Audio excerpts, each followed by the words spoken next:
السلام عليكم ورحمة الله وبركاته.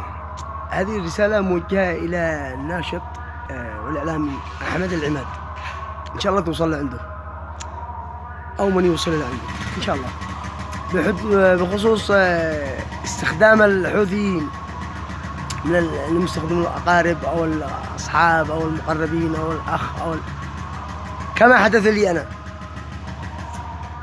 أنه معي أخ مجاهد معاهم اسمه أبو الكرار هادي، قام ببيعي، ومن ثم وقع التسلسل عند الوالدة وعند الوالد وعند أخوتي والكل، وتعاونوا باعوا وتعاونوا لغريمي. واحد تابع من جهاز أمن المخابرات طبق منظومة استخباراتية، تعقب وتلصق وتجسس وهاكر،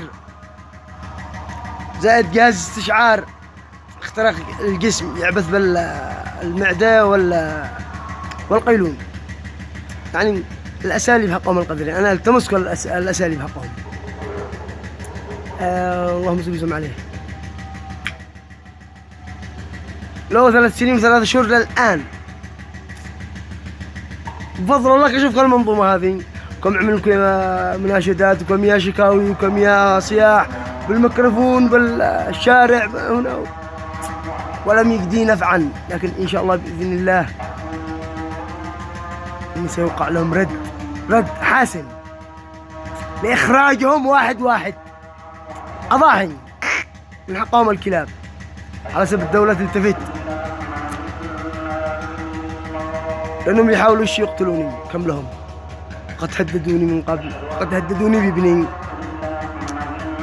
هذا ما حبك أوصله لك يا أستاذ أحمد العماد، على سبيل يكون يوثق غريمي جهاز أمن المخابرات أنني في علاقة وعلاقة قوية مع عدة ناشطين من المعارضين للحوثي. وتحياتي.